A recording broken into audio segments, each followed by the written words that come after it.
Welcome to another episode of the Tom Schimmer Podcast. Happy Monday, everyone. Hope everyone had a great weekend. Many of us, of course, are dealing with daylight savings and the loss of 1 hour. I, for one, hope, as many are suspecting, that this is finally the year that change becomes permanent, that we don't shift our clocks back in the fall.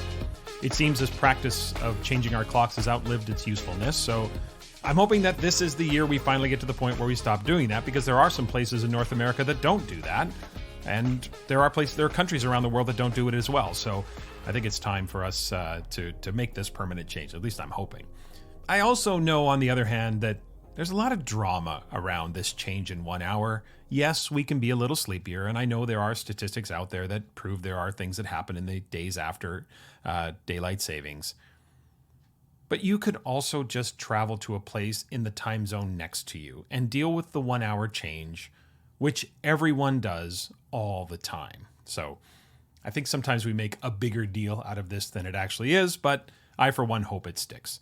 It's nice to be off the road this week, so I'm hoping to be very productive, working from home, getting some writing done, lots of things happening. We'll see, as they say, the best laid plans, right?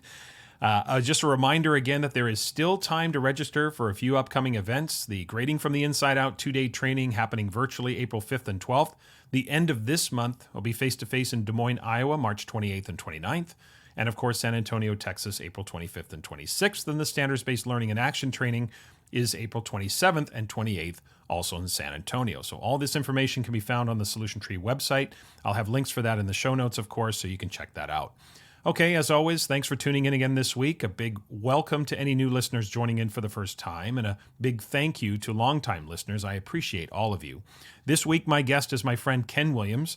Ken and I are going to talk about and focus on what he calls Ruthless Equity, which is the title of his soon-to-be-released book.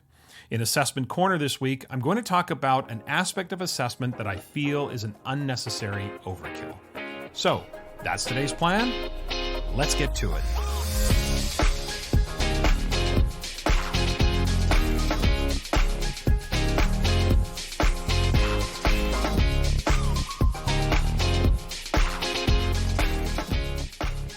My conversation with Ken Williams is coming up, but first, don't at me.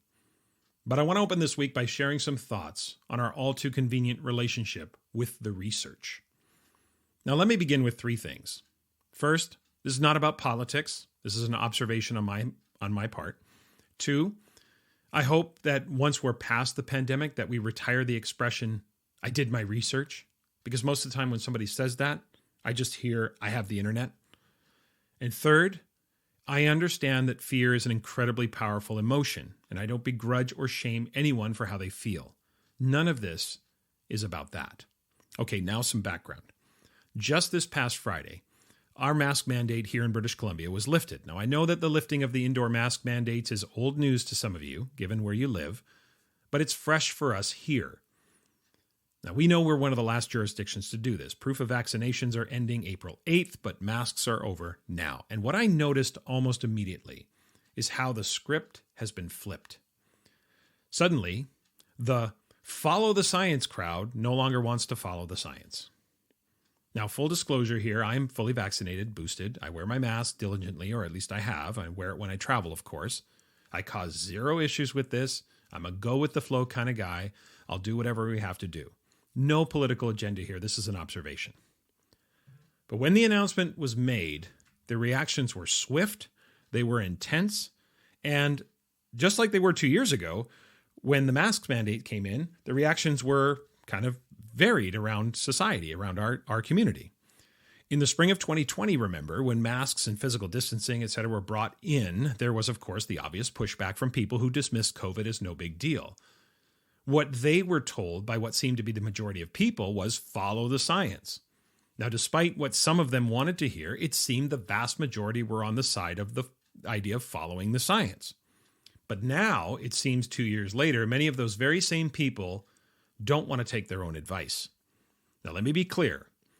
As far as I'm concerned, if you want to continue wearing a mask because you're more comfortable at this point, or you're still worried, or you feel it's best to protect you, I have zero issues with that at all, right? My issue is with criticizing the lifting of the mandate itself, right? So suddenly now we're hearing, oh, it's too soon and COVID's not over. Yeah, we know COVID's not over, I mean, that is the least profound statement anybody can make, right? COVID's not over. It's never going to be over, as far as I can tell. Everybody starts their sentences with, I'm no doctor. But honestly, do we really think COVID's just going to disappear? I don't see that happening. So when the science told us to mask up, to distance, to vax up, all of that, you were good with that because it aligned with how you were feeling at the time. But now the science says otherwise, and suddenly we're critiquing the science. Got it. Again, wear a mask if that makes you more comfortable. Seriously. Anyone who confronts anyone or criticizes anyone or shames anyone for continuing to wear a mask is just an asshole. Okay? Honestly, leave people alone. Let them do what makes them feel comfortable, makes them feel safe. Leave them alone. However, what has been exposed in all of this is our convenient relationship with the research, with the science. When the science favors our position, we're all about the science. And we tell people to follow the science. When it doesn't, we're skeptical. We start to express our doubts. And I'm not saying you have to blindly support any assertion, but this goes back to episode 1 of this podcast, way back in September 2020, when talking about the opening of schools. When I talked about what Ralph Hertwig and Ido Arev wrote in 2009 on the heels of the recession. And they talked about the difference between the description and experience, right? The description-experience gap. In decisions that are made from experience, which is your own sphere, people behave as if rare events have less impact than they deserve according to objective probabilities. In decisions that are made from descriptions, like what you hear on the news, people behave as if rare events have more impact than they deserve. Okay, more context here about my province.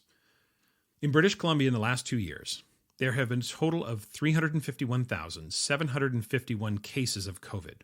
That's a big number. Okay, I'm not saying it's not. But it's only 7% of our population. There are 5 million people who live in British Columbia.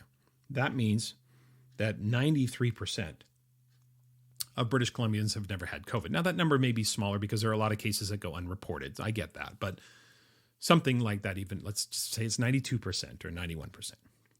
Now, of the cases, 2,932 deaths related to COVID. Again, I'm not going to figure out which ones were caused by COVID, which ones were complications due to COVID. That's the number that's being reported. And I'm not trying to be dismissive of that or minimize that. Because if you've been directly impacted by COVID, it's tragic. And, 351,000 cases or 2,932 deaths is that many too many. But 2,932 is only 0.83% of the total cases. And it's 0.05% of our entire population. That means, no matter how you slice it, the vast majority, not even majority, is a ridiculous amount of majority, have not had COVID or any tragic connection to it. Remember, there was a time where COVID had a 5% or a 3% potential death rate. Now, your experience, of course, is going to dictate your mindset. But the science is saying that while cases increased during the Omicron wave, it was significantly less impactful, less lethal. And this is where what you see on the news versus what your experience is kind of differs. So if you are in the unique situation where you are immunocompromised or you've been close to a tragedy related to COVID, of course you're going to be more cautious and more concerned. I get that. And no one says you can't continue wearing a mask or taking the necessary precautions. And of course, if you are immunocompromised, you should, because you always have in your life. But the general science supports the moves that are being made right now. Now, is there an economic component to this decision? Of course there is. Absolutely. That's not this false dichotomy of money over people, okay? Because people's well-being is tied to their economics. It's only those with total job security or financial stability who want everything shut down, locked down indefinitely. The people for whom their entire financial well-being is tied to their restaurants, their small businesses, they're suffering. And that has to be considered as well, because no one is volunteering to pay their mortgages or their business loans or the vendors that they get their supplies from. Now, is COVID going to be a straight line downward from this point forward? Probably not. I mean, I have no crystal ball. I don't know, but I'm sure it's going to fluctuate. I'm certain we're going to have another wave in the fall, but we cannot continue to do what we've indefinitely done.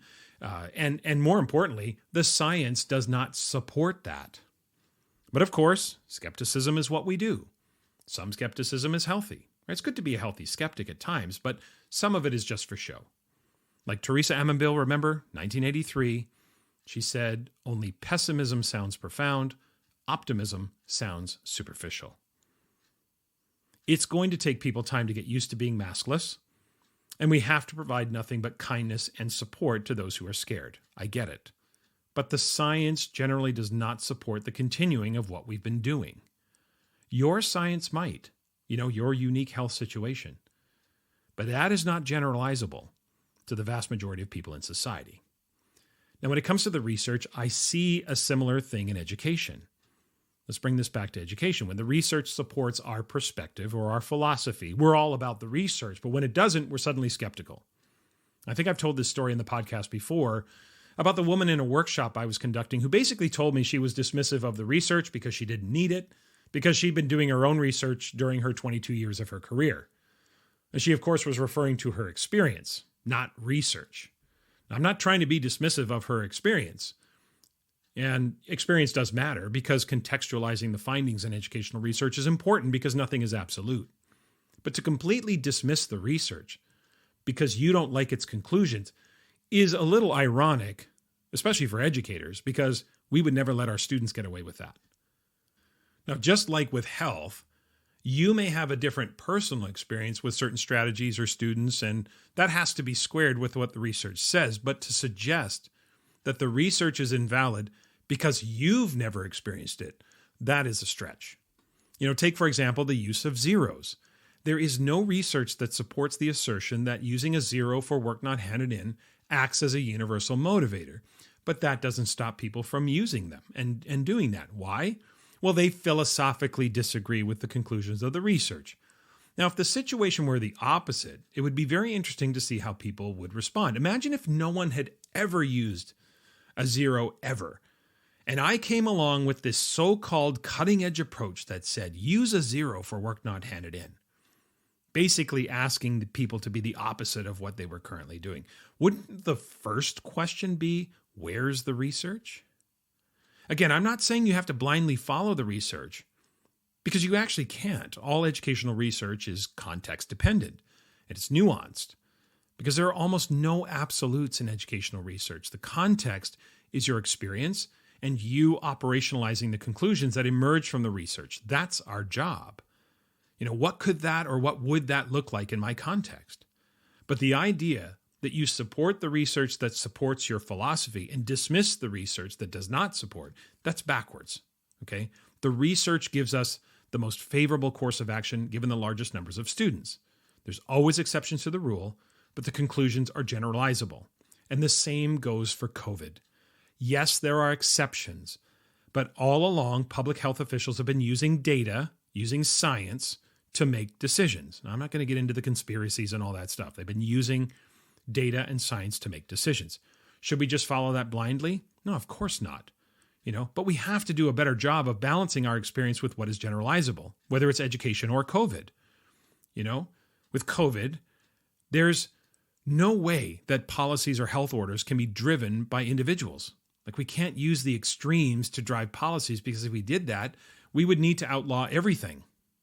Everything that had the potential to be unhealthy would need to be outlawed, right? You do you. Wear a mask, take precautions, do whatever you need to do to make yourself comfortable and safe. I take zero issues with that, and no one should. You should be left alone to do what you are most comfortable doing.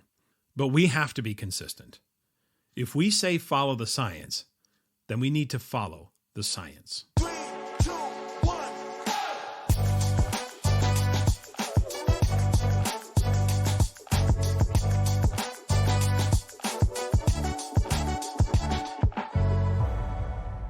Here today for the interview is my friend and colleague, Ken Williams. Ken is a nationally recognized trainer, speaker, coach, and consultant in leadership and in school culture. He's been a practitioner for almost 30 years, and he's leveraged the professional learning community's work model in two separate schools. And now through his company called Unfold the Soul, Ken helps schools join the why and the how of the work by combining heart, humor, and hammer. He is the author and co-author of several books, including 2015 Starting a Movement, 2021 Beyond Conversations About Race, and the soon-to-be-released Ruthless Equity. Absolutely love that title. Ken is also the host of the Unfold the Soul, Bless His Heart leadership podcast, which, listeners, is a fantastic listen as well. So, Ken, it is great to have you on the podcast finally. Thank you, brother. It's an honor to be here, honor to work with you.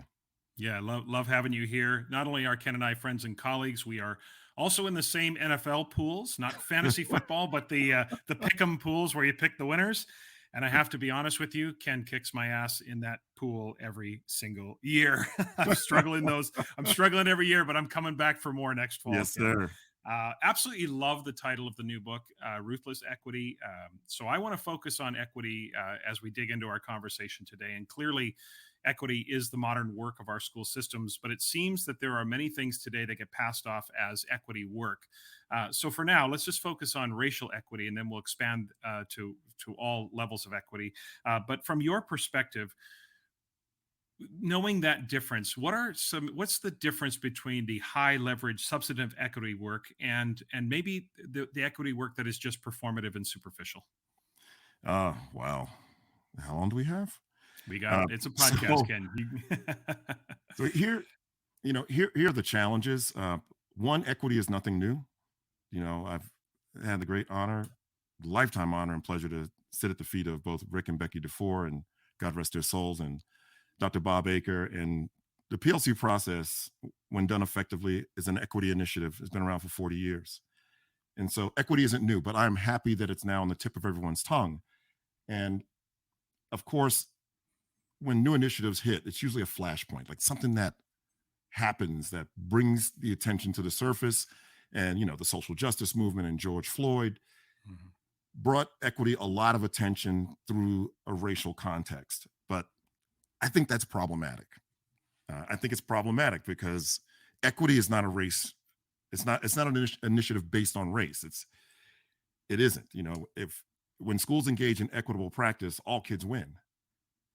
And effective equitable practice will make bubble to the surface issues around expectations, paradigms, status quo, bias, even racism. It will bubble to the surface. But when we start it and only look through a racial lens, one, you're leaving tons of kids out. And two, it leaves off a very, very misunderstood aspect of equity that's never talked about, and that is creating a sense of belonging and extending dignity. And that's something I address in my book, and it's based on the work of Cobb and Crownapple, who do just amazing work. One of the problems with equity as it is today, and I'm going to sound like your grumpy uncle right now because I'm that guy. It's like I've been doing it, and now it's being stretched in 100 different directions. It's been politicized. It's been massaged into narratives. But ultimately, the only equity I'm interested in my profession is the kind that moves the student achievement needle forward tomorrow for the kids who walk in tomorrow. I can't solve institutional racism, right? But I can help embed equitable practice on a campus. One of the real problems with the way equity is being handled today is that it's done through a lens of negativity. Now, I don't say that from a Pollyanna standpoint. What I'm saying is, for example, if you were my life coach, my personal development coach, and we got together in January and you said, all right, Ken, what are your goals for 2022? And I say, all right, I don't want to get fat. I don't want bronchitis. I don't want to be short of breath when I climb 2 flights of steps. I don't want a muffin top hanging over my belt. I don't want gout because I had it in my left foot, but now it's going to be in my right foot and I can't get my shoe on. And at some point you're going to say, okay, wait, Ken, I got what you don't want. What do you want? In other words, when you accomplish those things, what will that bring you? You see, equity work today is void of aspiration.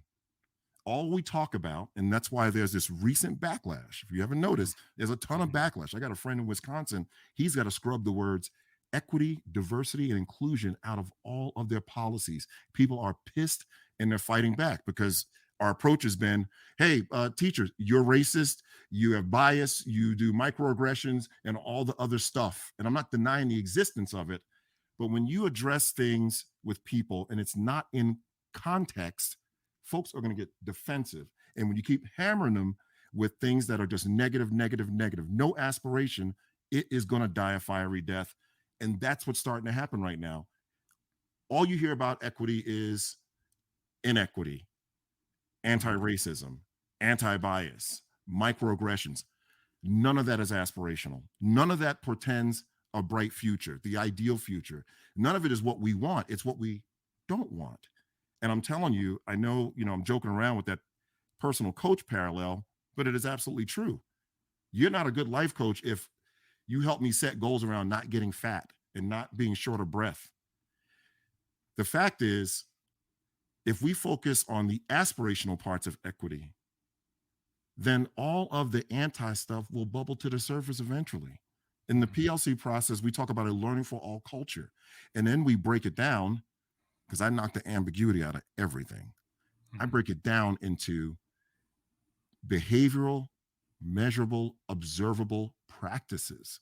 And then once you're executing those practices and we find that there's a pattern of kids from that side of town who aren't learning, then we can talk about bias, but it's being talked about through fertile ground. When we take issues in isolation like we're doing right now and just say, you have bias, you're putting people on the defensive, there's no context, and we set ourselves up for what's happening right now, which is this backlash where people just like, the hell with it, the hell with this equity, let's just get back to instruction. And who's left in its wake? The kids who can least afford it. And I'm talking about all kids. So,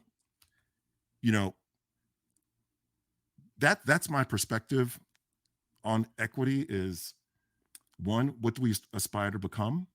Two, let's stay rooted in instructional practice. I can't solve the pollution problem in the world, but I was chewing a stick of gum 30 minutes ago and a little wrapper. I'm going to make sure I throw it in the trash and not on the ground. So I'm going to do my part. I'm going to start helping world pollution at my home. I'm going to take the garbage out on Wednesday nights and not skip a week, because we know what happens. And that's what I help schools focus on, is the stuff that's on your porch, right, on your doorstep, in your kitchen. Is it maybe, Ken, that we are, and not that it's a binary choice, but is it that we are too focused maybe on the macro and trying to solve the big picture, institutional racism, institutional equity issues, and not focused enough on the micro? Would that be a fair way to characterize your stance that you're talking about? 100%. So in addition to things I do, I also put out these, I guess I call them micro learning videos. They're all between 30 seconds and 2 minutes long.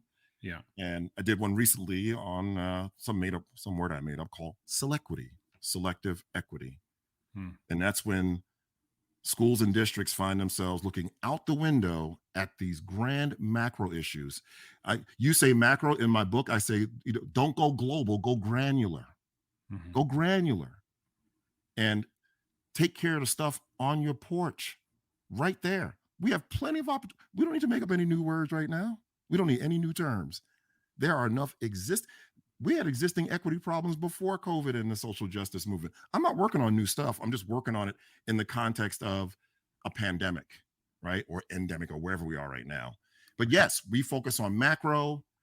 I describe Selequity in that way, where we get to have intense discussions, woke intensity. We get to, sweat at the brow. And in the end, nothing happens, because all we've done is shout out problems. What I'm going to do is, one of the questions I posed is, for all these places doing the book studies on anti-racism, that's cool. And I'm glad it's good work. But can you be anti-racist and still got kids in below grade level track classes all year long? See, that's the part I have a problem with, because that there, sir, is an equity issue. That is a social justice issue. And that transcends race. I work in plenty of small rural districts where no one looks like me. And there are many parallel expectation issues, right? Inequitable policies in place. Yeah. So equity is not a race issue. It may have been brought to the surface through an incident rooted in race, but it is not a racial issue. Equitable practice gets everyone. So let's get granular That's the thing. We're shouting out the window at these macro issues, at these global issues, and not addressing daily policies and practice that are aligned and misaligned with equity. And that's another thing. Equity's become, so that's another video I did. I talk about taking the helium out of equity. Equity's just kind of float up into the cloud as this amorphous thing. And I keep pulling a damn balloon back to earth and saying, no, this is what equity is. So I have my own definition of equity. You know, I outlined it in the book. It's concrete, measurable, and applicable. Is this maybe, you know, as I'm thinking about, you know, the controversies that have certainly bubbled to the surface with critical race theory, and is that which has its own narrative? I mean, obviously CRT is a legal framework that is meant to examine institutional racism, and so many people have trouble distinguishing between the idea of racism versus being a racist, that you can have institutional racism without individuals being racist. That's a hard thing for people to distinguish between. But the idea of putting people on the defensive and the narrative's kind of been hijacked. Do you think that, you know, you talked about being more micro than macro and shouting out problems versus solutions or aspirational. Is that what's gone wrong in your opinion with critical race theory, and why that's now been weaponized by some to mean something it is not? Well, so I'm going to answer this question carefully. From a global framework, yes, because to me that falls under we're looking out the window at these grand issues and ignoring what's going on our campus today, things we can affect today. So I mean, from a global issue, and I'll be honest with you, you know, extra time is an oxymoron. And I tell schools all the time, your schedule reflects your priorities. And so I'm not afraid to tell you that I've not done a deep dive into critical race theory or the 1619 Project. And so I can't speak to them because I've chosen to spend all my time looking at things we can impact tomorrow. Like I'm not going to, the plates are already full. I don't need to add anything else yet. I got ability groups rampant all over the place. We've got student tracking. We've got, you know, a focus on teaching versus learning everywhere. We've got this, you know, disproportionate percentage of kids being, you know, suspended. And we have a complete lack of sense of belonging. I mean, violating dignity is such a norm in our schools. And in the book, I outline this practice that costs nothing, that researchers found results in a 20% increase in academic engagement, a 9% decrease in disruptive behaviors, and a potential additional hour of academic time without adding anything. And you know what that is? Positive greetings at the door. The door. I had a feeling you were going there. Students at the door. And I'm looking at things like that because, again, belongingness and inclusion, and I don't mean inclusion in the special education sense. I mean, walking into a room and not feeling compelled to change something about yourself, and walking into a room and knowing that you belong there, which must be intentional, right? That transcends race. And that's the part we jump to race too soon. Okay. Because in my opinion, race gets us looking at why we're different first, when belonging transcends that. I've walked into rooms full of people who look like me and all my cousins and have felt out of place. I've walked into rooms with all the people look like me and my cousins, and I felt at home. I bowl a lot. I started bowling last fall and I'm consumed with it. And somehow or another, I subbed for a guy one night and he invited me to this league on Tuesday mornings where if I can't make it, I don't have to find a sub. So it works out with my travel. It's a bunch of retired Delta employees. On one end, looks like guys grew up in the country, like you get chewing on tumbleweed, to guys who seem like cosmopolitan and sophisticated, and everywhere in between. I'm the only bowler of color there. And I haven't put my finger on what these guys have done, but from day one, I've been folded in as one of the guys. And I feel like I belong, and those guys are my friends. And we don't have political discussions or racial discussions, none of that.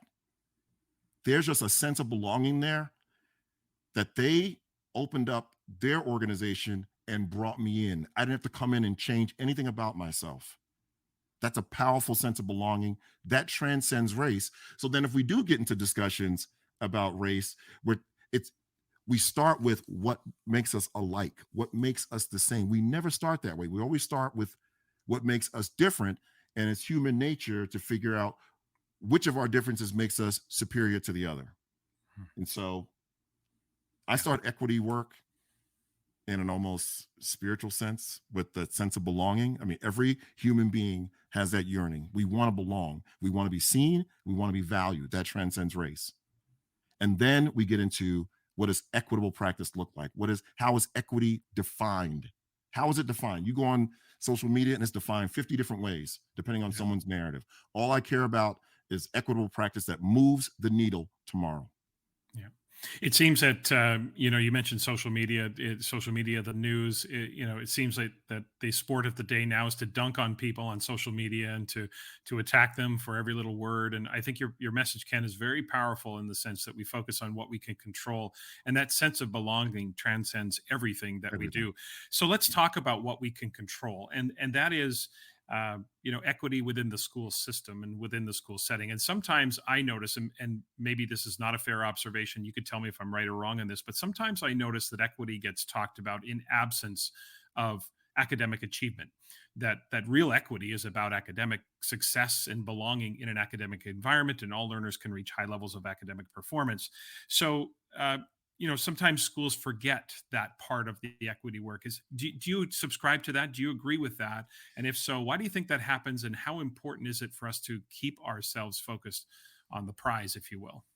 My book isn't out yet, but I feel like you've read it because I talk about this very issue. All right. And one of the examples I use is, I drive a couple of vintage cars, and I've got a mechanic with an old school cat there who works on old GMs. And I love this place. I mean, it's Litz Automotive. And my point is this.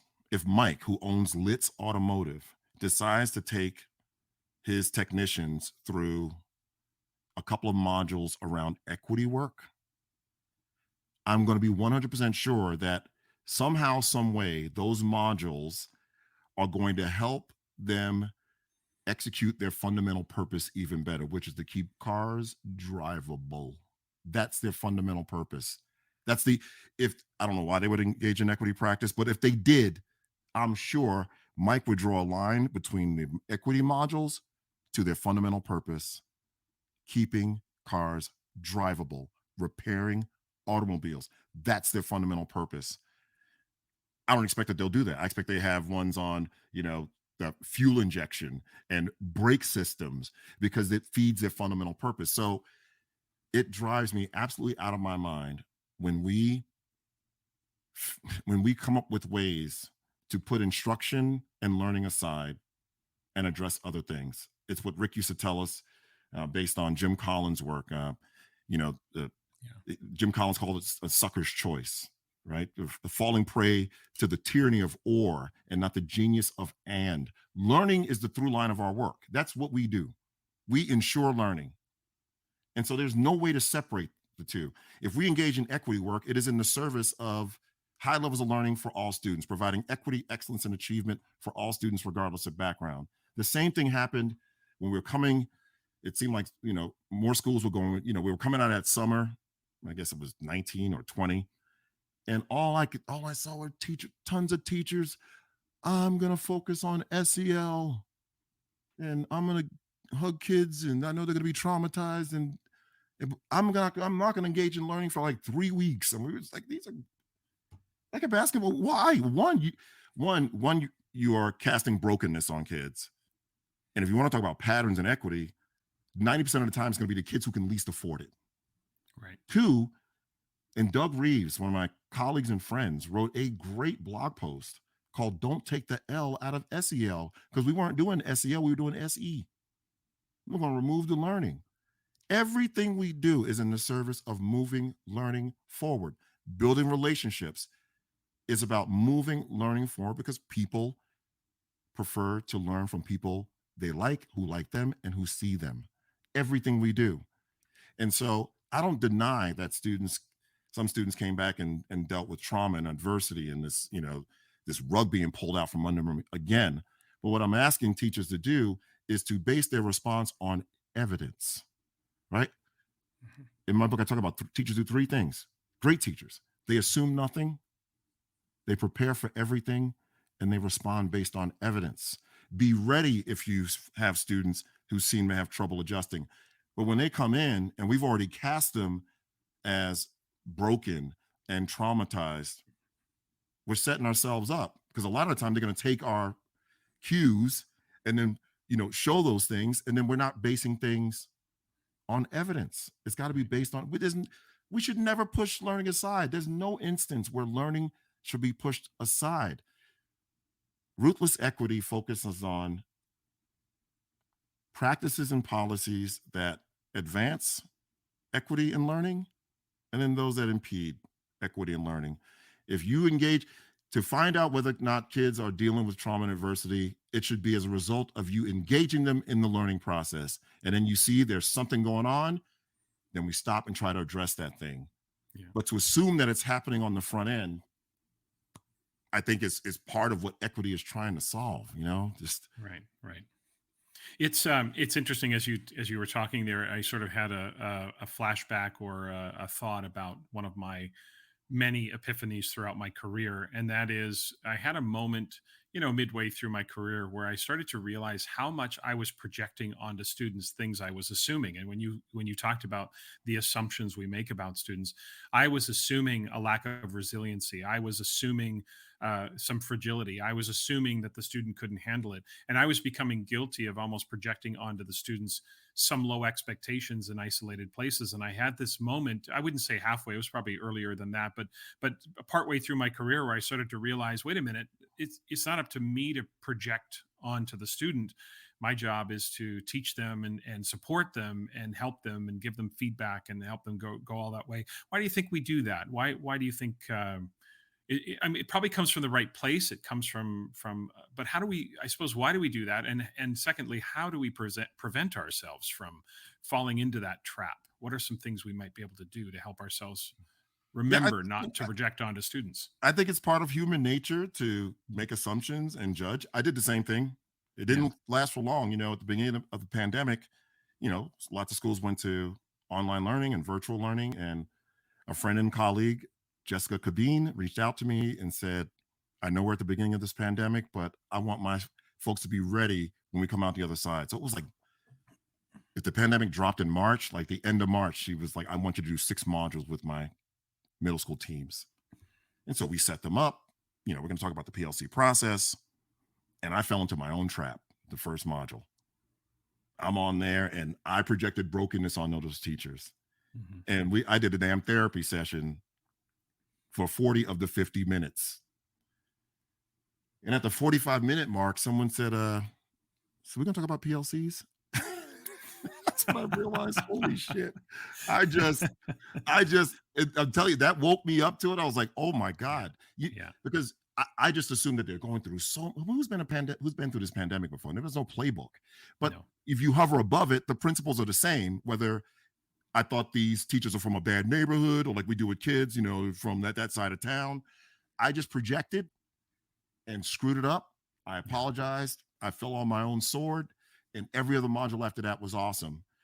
Ironically, I think it was module 3. I was working with a team and there was a teacher, you could just tell on the screen, like there was something going on with her.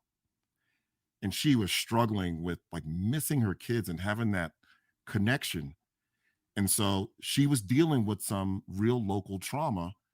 And we stopped and put arms around and took a few minutes to kind of talk her through. Like, that's the way it should happen. I tried to engage them in learning. I got the sense that there's something going on with this teacher. And the space was safe enough for her to come forward with what was troubling her. And that was the appropriate way to approach it. One other thing I'll mention is when we fall into that trap consistently and it becomes a pattern, and you see it all the time, and a lot of my videos talk about it, it's the fine line between what I call charity and advocacy work. Charity and advocacy. See, charity, you pity the students and we feel sorry for them and we want to bubble wrap them and keep them safe and avoid trouble and trauma and stuff. They've been through so much. And the challenge of it is it's couched in love. It has the same horrible effects as prejudice and racism do, but they come from two different ends, but they meet in the middle. I call them two sides of the same coin, because that charity work is going to do nothing but inspire learned helplessness, entitlement, mooch in the system, laziness, lack of self-esteem. Advocacy work, and all of this I frame with when you have a student who's performing below grade level, could be significantly behind. The difference is when you meet that student where he is and both eyes are fixed on the student, the best you're hoping for is that he just grows some. I just want to be better than he was at the beginning of the year. That's charity work. That's when you think you're doing the kids a favor by coming into that badass neighborhood and teaching these kids, or this poor neighborhood, or whatever it is. Advocacy work is when you got one eye on the kid and you got one eye fixed on where they have to go, grade level or better. Because when you got one eye on the kid and one eye on grade level or better, that's going to pace your instruction. It's going to pace your intervention. It's going to help you figure out what to be ruthless about and cut away, what to be ruthless about and include. It's going to help you identify learning outcomes that will give you bang for the buck, that will buy you leverage. Because learning isn't linear. We want it to be linear. That kid's 2 years behind. Let's say it's 100 targets a year. That means the kid's 200 targets behind. Traditionally, we think of there's no way to make that up in 1 year, so we pobrecito the kid. And we do charity work and hope they grow. But when I've surveyed tens of thousands of educators and asked them, not one educator has ever wanted that for their kids. They don't want that for their kids. They want you to say, okay, that kid's behind. That's where they need to go. What's the most efficient route? Brian Butler, a colleague and friend of ours, they did that masterfully at their school. They would start the year when kids were behind. Let's develop a plan to grow this kid a year and a half in a year's time. And it wasn't a wish or a t-shirt or a lanyard. Like, they had a plan. Did it work every time? No. But did they move more kids further and faster into higher levels than they would have just hoping they grow some? Absolutely. Right. Well, your talk about charity reminds me of that expression, the soft bigotry of low expectations. Yes. And nowhere I think you could see that. And you're right about the danger of that, is that it is couched in love. It is the blanket of love. And you can't, on the one hand, blame people for feeling compassionate for their students and what they've been through, but helping them overcome and helping them push through and helping them catch up is really the goal. Listeners, you'll recall we had Brian on the podcast in November, Ken, and just a great interview. So go ahead. The expectations that we have. When you're doing charity work, it sparks sympathy, and sympathy ignites pity. And then we just hope they grow some. When you're doing advocacy work, that kid being behind sparks urgency. And then that sparks a plan. Like, I got 45 minutes. I could talk, I could teach this kid for 3 hours, but I got 45 minutes. So what are the most high leverage outcomes I can focus on? I know it's couched in love, but it's a form of othering. It's almost like you're looking down on people that way, instead of advocacy, which is taking every student to grade level or better. But it's couched in love, and so it gets a pass. It gets a pass a lot, and so there's so much of that in education. I haven't had time to unearth all the new stuff people want to pile on to a pile that's already big enough. And because the way I end the Celequity video is, again, you get the woke discussions, intensity, passion, all of it without having to do any of the work. Isn't that great? Yeah. You have to do the work. You don't have to examine your practice and talk about how you have teachers teamed, or do you provide collaborative planning time? Do they understand the process of teaching, learning, and assessment? Like, all those things we'd have to look at, because we just keep shouting out, all the antis, which gets all the attention. And again, the people left in the wake are students who walk into our building tomorrow. Right. I love that idea of our compassion being directed toward urgency as opposed to pity, and focusing on a plan for how we can help our students raise their level of performance and reach those high levels of intellectual performance. It's interesting because I often say that from an assessment perspective, a different lens maybe at times, although there's a lot of equity to how we assess for sure. Absolutely. But the question is either we believe that students can reach high levels of intellectual performance, or we don't. And that's where it starts. Yeah. You either believe they can, despite what they're having to overcome. And certainly when you take the extreme situations, and some students have extreme situations, but we can't argue that as the norm. We have to know that that is an extreme situation. Yeah. Ken, And you I'll be are, honest with you, in my work, I won't even address the do we believe all kids can learn at high levels. What I address is, do we believe we have the goods, that we have the ability to ensure high levels of learning? Do we have the Do efficacy? we have it? Do you and your team have it? Are we Not good enough? Kids. Kids have demonstrated. Video games don't even come with instructions anymore. No, they don't come with instructions. They get on there and they master that stuff. They master technology. All kids. Absolutely. From everywhere. Yeah. Right. And they get immediate feedback. It's one of the things Doug Reese pointed out in this blog. Those video games provide, the video games don't publicity to any kids. Like your ass lost. You lost. You suck. Come back later. And no kid gets off like, I'm traumatized because the video game said I suck. They don't. They take a break. They come back. They log on and they go after it again. Kids need structure. Kids need wins, and wins come from engaging them in the learning. So that's how I couch it. We don't question whether or not kids can learn. That's obvious. Yeah. The question is, for sure, do you and your team have the goods? Because that's where the breakthrough comes from. Do we believe we have what it takes to ensure high levels of learning for all kids? And if we leverage collaboration the right way, and we use assessment the right way, not to confirm what we already knew before we gave the assessment, but to show us what about our instruction is working, what's not, and then how we're going to get those kids across the finish line, we'll be unstoppable. Absolutely.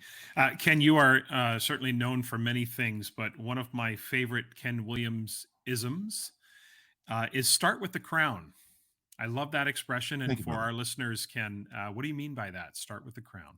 Well, just a bit of history. I attended Morehouse College here in Atlanta, Georgia.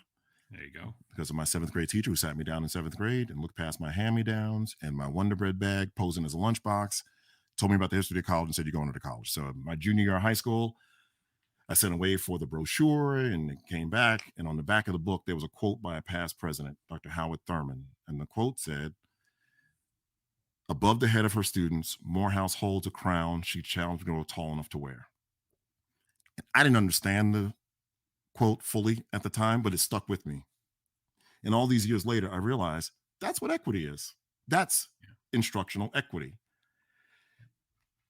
And so when you as a teacher identify an essential outcome, a learning outcome that every student must master, every student, to be successful at the next grade level, the next course, the high stakes assessment in life beyond the K-12 system. I use this example all the time.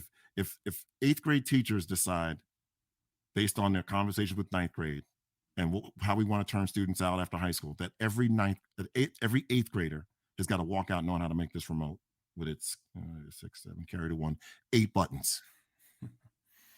Then the question of can they or can't they goes out the window because we've deemed it essential, right?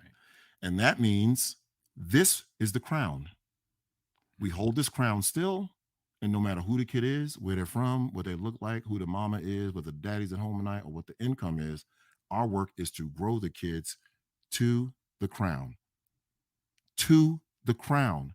That makes equity tangible. Equity must have an essential learning outcome. Must. Even the pictures of the equality versus equity images, and I include them in the book that we find on the web, they all have an essential outcome. The most popular one is having those kids see the game with an unobstructed view. That's the essential outcome. And so we have to provide students what they need, when they need it, with urgency to master essential outcomes. So real equity is about starting with the crown and not the kid. I'm not watching the kids walk in and trying to figure out Tom Schimmer's background and what his life is. All that stuff is context. What I first need to figure out is what are Tom's strengths and what is he great at. You need to take an enrichment approach to it, mine for his strengths, and then use those strengths to strengthen underdeveloped areas.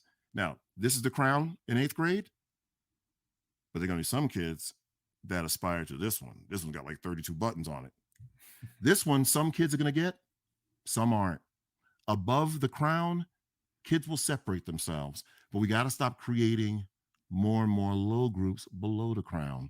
I got a video coming out soon that basically says schools are putting too much pressure on Marvel Comics and Marvel Universe because we running out of superheroes to name low groups after because we keep creating low groups. If we start with the crown, right, and not the kid, then you're going to know intellectually that traditional tracking and ability groups cannot exist, which means ability groups cannot exist in a culture of equity. Cannot. We got to be going after great level or better with every kid. And the beauty of the crown is that it takes the pressure off teachers. They don't have to judge. I don't have to figure out what you know and what you don't know. There's no question of whether Tom can or can't. We've said he must. And so we must marshal resources and supports to grow him to the crown. Right now in schools, we got crowns. We got a crown for these kids and a crown for those kids. A crown for the kids on this side of town, a crown for the kids on that side of town. We got a crown for poor white kids, poor black kids, poor brown kids. We got a crown for kids who don't speak the King's English. We got a crown for kids with IEPs, but there's just one crown. In life, there's just one crown. And if we take that approach and then only deal with the one question equity answers, which is how will we get them there? It's going to take care of a lot of our issues. And if we do have issues that bubble up, we see patterns of certain kids not making it, at least it's growing from fertile soil, right, and not from reactionary, politicized narratives. And when I say politicized, I mean on both sides. And I don't belong to either side, by the way. Yeah, I'm of the pragmatic party. I just want to do what makes sense, and I don't care who says it.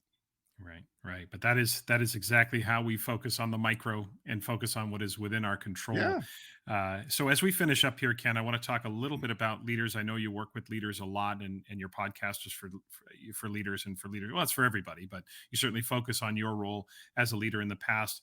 So I'm wondering, from your perspective, what is some advice you have for school leaders, maybe district leaders, about how they can create an authentic culture of equity in their schools? What are some important habits? I mean, we've talked a little bit about them, but important habits, mindsets, routines, some granular things leaders can do to create that kind of real equity in their schools. Okay, so one is the understanding of like cascading leadership, and that's something that Tom Maney and his authors talked about in, I believe it was Amplifying Leadership.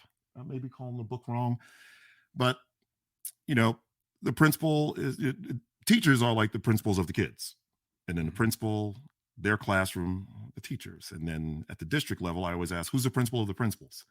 Right. And so we got to make sure that each of those leadership levels set their people up to be successful. We can't ask for equity. We can't ask for learning for all if teachers and leaders and students are not put in position through structures, policies, and practices that allow them to flourish and be their best. So for principals, it's understanding how to leverage collaborative teams, how to monitor the process without having to be at every meeting supervising and making sure the word gets done. You see what I did with that? I said supervise, but then I slid the N in there. It's also with principals understanding how buy-in works and doesn't work. And we're not going to go into it here, but there's a lot of misinformation about how buy-in works. Yeah. And knowing that there's one thing principals can do that no one else can do. Principals are the linchpin of equity and every other initiative. Because the one thing principals can do that no one else can do, not even the superintendent, is make things happen school-wide. Mm-hmm. Make things happen school-wide. And part of principalship is being visionary. You have to see around corners for your people. When I take teams through the teaching, learning, and assessment cycle, and I immerse them in this experience where they come out the other side and they perform and they've executed like a high-performing PLC team without even knowing it. I ask them, just imagine every team operating the way you did in those 7 minutes. What do you think the results will be? They're like, my God, it'll be great. That's awesome. But not every person's going to see that on the front end. You can't wait for everybody to just go, oh my God, now I understand it. You got to see around corners for people. The job of the principal is to hunt, gather, protect, and defend. is to make a case for change, hunt and gather the resources and supports for teachers to make that change. And then we got to take them by the hand and walk them all into the shallow end of the water. The worst thing in the world is when you got a school where some teams are opting in and some teams are opting out. That's the worst. And that's a leadership issue because that rests with the principal. And then for district leaders, what I would say is we finally turned the corner on teacher isolation. We're not where we need to be yet, but we've turned the corner now where collaboration is a norm. But man, principal isolation is the it's the unmentionable boogeyman that still exists. Yeah. And district leaders need to treat their principals like collaborative teams. We know fourth grade teachers get better when they collaborate effectively around the right questions with other fourth grade teachers. Well, principals get better when they collaborate around the right questions with other principals. And too often they're left to their own devices, their own fiefdoms, and all they've got is what's up here. And we don't place them in structures where they operate collaboratively, openly, transparently. Principals I coach, I got a group. They're moving through the process so powerfully because when teachers talk about the challenges of collaboration, they're like, you know what? We're having the same issues in our principal collaboration PLC team. Like they're walking the walk. And that's powerful for principals because a lot of them haven't been through this process and have challenges asking teachers to do what wasn't expected of them. That wasn't brief, but that's what I got. Well, I think you mentioned recently on one of your podcasts about how important it is for principals to have a network, a support network, and be able to talk to others within your district or somewhere to be able to coach them up.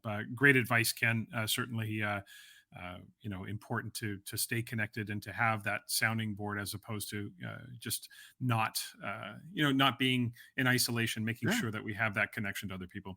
Two questions as we finish up here, Ken, and these are questions I ask everyone who comes on the podcast.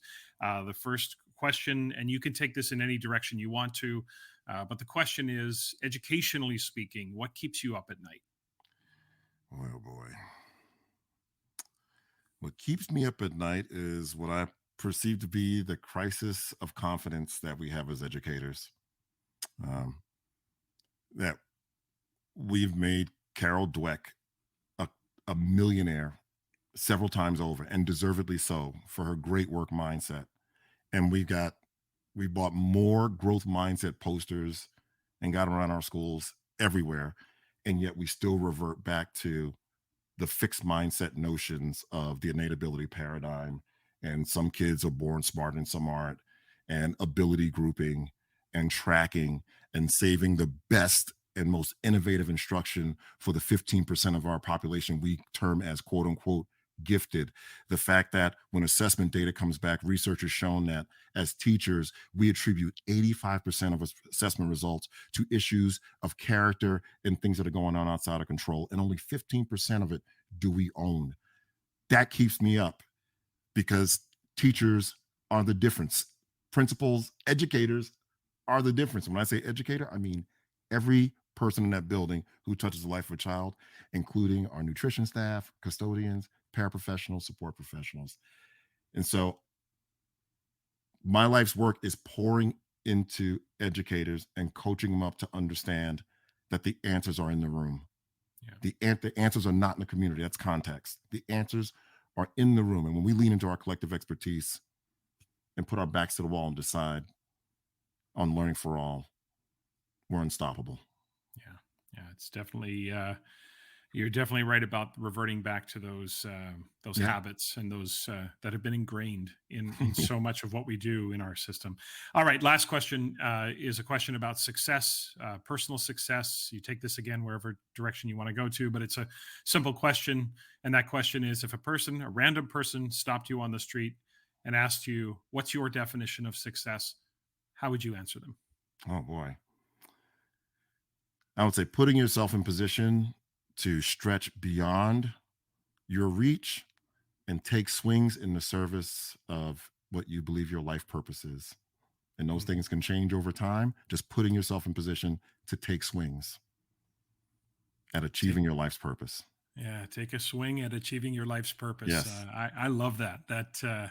That's a great way of putting it. Listeners, there are just a tremendous number of ways you can connect with Ken. Twitter and Instagram, the handle is at Unfold the Soul. And Facebook, Unfold the Soul. LinkedIn, Unfold the Soul. You see a pattern here. YouTube, Unfold the Soul. The website, www.unfoldthesoul.com. And of course, I've mentioned the podcast. And Ken, I didn't really do it right when I introduced the podcast because you do a bit of a voice inflection with the bless his heart. Can you talk a little bit about the podcast and maybe why you do the Unfold the Soul, bless his heart leadership podcast? I can. So the impetus for, I was working in a district that had all sorts of strata, but on the whole, pretty high performing and pretty progressive, well-funded Montgomery County Public Schools just outside of Washington, D.C. Problem was, my wife and I, both educators, couldn't afford a modest single-family home with a patch of grass in that district. And it bothered me that I had to leave the district to go buy a house. Like, we're the profession that creates all professions. So I had fondness for Atlanta. The price of bread might be the same, but Atlanta builds a house for everybody. You can get your come up in Atlanta. So I called my friends and said, I'm moving back to Atlanta. I'll be a principal. Where should I apply? They were like, any place but Clayton County. And I was like, okay, good. I'm not applying to Clayton County. Well, something happens when you resign a position, apply for a new one, and don't get a call for weeks. Right. You apply to Clayton County, and I'm glad I did. I got the job. I left my family behind for 3 weeks. I got to the first pre-planning day for principals, assistant principals, and district personnel. I inherited the lowest performing school in the district, and at the time, Clayton County was the lowest performing school district in the greater Atlanta area. I walked in, introduced myself, and people were so friendly, such Southern hospitality. And I said, my name is Ken. Were you principal? I say, Swin. They say, oh, bless your heart. And I said, thank you so much. Because I didn't know what it meant. But then I picked up on a pattern. Like, every third person said, bless your heart. And then an older Black woman, could have been my mother. I swear, when I introduced myself to her, I think she laid hands on me and said, bless your heart. And that's when I knew that I had inherited the Hot Mess Express. And so on top of that, when I left Maryland, one of my treasured mentors, Ellie DeYoung, gifted me with 2 big fat blank journals and challenged me to journal my journey. I hate writing, but she's such an influence on my life, I couldn't let her down. And so I journaled every day of my years there. And I don't know, 14 years later, I decided to turn it into a weekly podcast where I read the entries verbatim, uncut and uncensored, talk about how I screwed things up or occasionally got things right, and leave leaders with reflections. A podcast, the longest is about 15 minutes. And so that's the root of the Bless His Heart Leadership Podcast. Fantastic. Listeners, honestly, it's a great listen, inspirational, honest, authentic. There's just a tremendous amount to learn from Ken, for sure, in all the different ways that you can connect with Ken. Ken, I really appreciate you being here today. Thanks for doing this, man. Thank I appreciate it. This podcast is a proud member of the Teach Better Podcast Network. Better today, better tomorrow, and the podcast to get you there. You can find out more at teachbetter.com/podcast. Now let's get back to the episode. In Assessment Corner this week, I want to briefly talk about what I see as an unnecessary overkill in assessment, especially when it comes to multiple choice. I've heard this recently in workshops and online, and most recently saw a reference to this on social media, so I wanted to address it.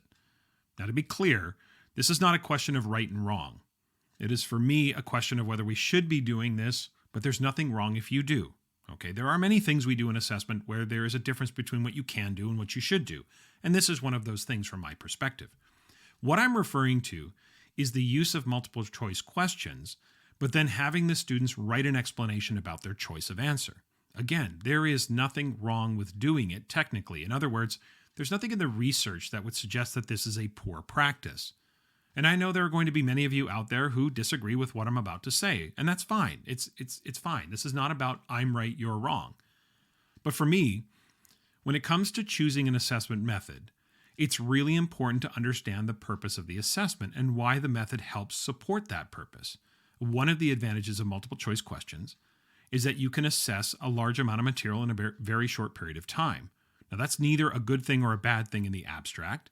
It just depends on what the nature of the assessment is. Sometimes speed is important. In a hinge question, for example, mid-lesson, I need the students to be able to answer the question quickly, and I need to be able to interpret the results quickly, and therefore multiple choice would be a favorable format. Now, constructed response questions, on the other hand, are about getting to depth of understanding and a thorough explanation of where students are in their thinking. Combining these two, for me, is an unnecessary overkill, because trying to combine these two assessment methods is in some ways contrary to their purposes. If we want to assess a large amount of material in a very short period of time, and if what you're assessing is conducive to simply choosing an answer, then multiple choice is the right assessment method. But if you have the students stop and explain their choices, you will reduce the number of items the students can complete in that finite period of time, and therefore you counter the purpose of multiple choice, which is to assess a large amount of material in a very short period of time. Now, on the other hand, if you want students to explain their thinking, then just ask them or provide them with a prompt and have them explain their thinking. Having them stop to consider a multiple choice question and 4 potentially plausible answer options is also a drain on time, right? And it might prevent the students from thoroughly explaining their responses. Some of the answer options may actually serve to confuse the student more and therefore make it more difficult for them to complete the task. And again, I want to be clear. There is nothing technically wrong with asking students to explain their multiple choice choices. It's not a question of whether you're doing it right, I'm right, or whatever. Okay, it's not like you're not following the research or anything like that. At least I'm not familiar with any research that suggests that that's a favorable or a poor practice. But for me, it's just that the potential downside is far greater than the potential upside. You see, another advantage of multiple choice is they are quick to score, right? Now, quick is not always the primary motivation, but quick can be an advantage when you've spent the time creating the question. There is this perception by some that multiple choice is easier, but it is only easier if we've not spent the necessary time developing appropriate questions. If we just quickly rip off a bunch of multiple choice questions on Sunday night before a test we have on Monday, I know that's a caricature, but I'm just, for effect, then it's definitely more efficient, but it probably won't be more effective. I always say to people that the amount of time you can or should spend developing a proper, well-crafted multiple choice question is likely the same amount of time that you'll spend scoring a constructed response. It's usually a net zero if we're taking the time to develop our multiple choice questions appropriately. If you want an explanation, then just ask for an explanation. If you want thorough details, then ask for thorough details. Provide a prompt and have the students explain their thinking or explain themselves in writing or even orally, if possible, so that you get the evidence that you're seeking. Again, you are welcome to disagree with me on this, and many do, and many will claim to have had a lot of success with these questions, and they have had success with these questions. I take no issue with that. I'm just offering you my perspective, that for me, this approach is it's just trying to be too cute with multiple choice. Assessment methods are not interchangeable, and most learning outcomes or standards have a fairly clear choice as to which is the most appropriate assessment method. And when we try to combine them, I think it's more convoluted and contrived than it is creative. So, look, if you utilize those types of questions, you're not wrong. And I know I keep saying that, but I want to be very clear about this. But for me, it's unnecessary. It's an unnecessary overkill. It's a little bit like that expression that if everything is a priority, then nothing is. In the case of assessment methods, if you try to create an assessment that serves all purposes, then it likely won't serve any of them in the long run. I mean, this is what's so great and challenging about assessment, is that there are a number of different choices that we can make, and they are all versions of right. There's many versions of correct. For me, finding clarity and simplicity with our assessment methods is important because assessment is complex and sophisticated. We need to make it easier, not harder, to interpret the evidence that students present to us, and we need to find the most efficient and effective assessment method. I mean, maybe I should have called this segment "Don't At Me" as well, because I'm sure many of you will try to explain your rationale for using these types of approaches, and that's fine. You don't need to rationalize it to me, because I already know it's fine. It probably does work for you, and there's probably a good reason that you approach assessment that way. You're not wrong. But as I said, this is not a question of what you can do, but for me, it's a question of what you should do. And for me, combining selected response and constructed response in the same question is an unnecessary overkill. 3, 2, 1,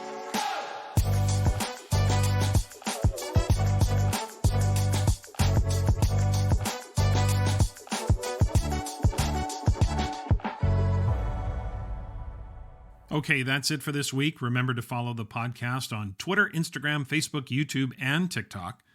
You can also email the podcast if you have questions for Assessment Corner or any suggestions for guests or anything about the podcast. Remember also to check out the show notes for the links for the upcoming Grading from the Inside Out and Standards-Based Learning and Action trainings coming this spring. Next week, my guest is going to be my friend and colleague, Rosa Perez-Isaiah. Rosa is currently the Director of Elementary Equity and Access in the Norwalk-La Mirada School District in California, so we're going to continue our conversation about equity. Please subscribe, rate, and review the podcast, especially on Apple Podcasts, of course, but wherever you can leave a review or a rating would be most appreciated. And if you like what you hear, again, please keep spreading the word about the podcast to your friends and your colleagues or on social media. I would really appreciate that. Have a great week, everyone.